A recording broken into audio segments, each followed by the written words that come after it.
Good day, this is Jacques speaking from House of Peace. An introduction, a small one, to the garden. Please bear in mind, this is not a professional video, anything fantastic. It's just me explaining to the best of my ability of what's going on in the garden. So if you take a look, quick squiz, you'll see that we've got quite a sizable garden. It's 60 meters long, 40 meters wide, and at the back we've got the pig farm as well, where we produce our own meat on the farm. Starting off on the side, we've got the pumpkins area. We are still getting it further on down and getting the garden expanded with the pumpkins. Luckily, we had netting over it when we had the hailstorm, so they weren't too damaged. And as you can see, this is the size of the pumpkins that we are currently growing. Where's the other one? There. If you take a look here. So they're doing quite well. We do pest control as well, but natural pest controls. Um, with that being said, the people that work in the garden aren't people that are trained. It is as part of House of Peace, when we take in people and build them up and get them standing again, we select certain people to work in the garden, and they do their best with the knowledge that we as the admin office, me as well in the admin office, help them with documentation and things that we can find on Google. Then we've got our spinach section at the side here. Every portion of the garden is obviously allocated to a certain type of vegetable. So all the way down there we've got the spinach. Here we've got the cabbage section. You'll also notice that we have installed proper sprinkling systems. Runs throughout the whole garden. Make sure that it gets proper moisture levels in. We've got measurement sensor tools that we also use that gets pumped directly from the dam. Then, if we go down here,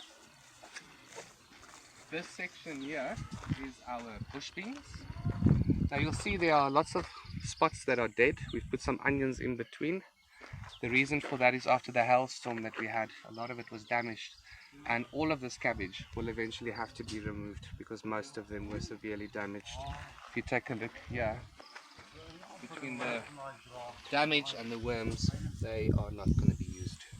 So hence me contacting you and asking if you can find a group or if you can support us and help us get this garden back on track, especially now with this heat and the weather that we've got. Very conducive. Then we've got the gem squashes that's running down here. This plant seems to be very strong. It didn't get damaged by the hail too badly, so we were blessed on that side as well. Then here we've also got some more bush beans going. This is a fresh crops that we planted after the hail, and they've grown quite quickly. On this side we have got the tomatoes. It's also growing.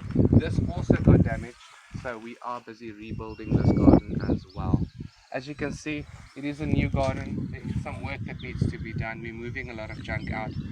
All of this was cleaned and cleared over 2 months by hand. We didn't use tractors or anything. It was all done by hand, which I believe is much better because your in Afrikaans sê hulle onkruid isn't as bad as it would have been if it wasn't done that way.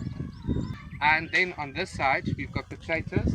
They're busy cleaning up this. We just left the ground to rest a bit to get all the weeds growing a bit, so it's easier to pull them out to make sure it stays cleaned for longer. So this is what they're doing today, is cleaning this portion here. And if you walk down with me, we are busy expanding the tomato garden this way down as well. Once we get the plants, this will then go all the way down on the side of the fence. The reason we're doing that is, as you know, tomatoes likes to creep. So as we get the gardens clean, we put in the wires and we allow them to creep. We've got a lot of good manure that we can use. We've got cows, we've got donkeys, we've got the pigs, and depending on the acidity levels and measurements we take, we can then take out to reduce. We've got a lot of grass and all of the compost that we can put in. Bearing in mind we have a lot of compost that we also make useful for the garden. As I said, we're 115 people that eat here daily, so the kitchen preps a lot of food, and that obviously gets made into a compost heap. The stuff that aren't used, the skins, the peels and the seeds, we also try and incorporate back into the garden, and then that's what we use to feed it. So if you look from this angle, I do believe, if I make the statement, you can see it's a very healthy garden. And in this extreme heat that we've had, you can also see the garden is very well watered, maintained. On average, there is about 10 people working on a daily basis in this garden, and it becomes a passion and a hobby for them.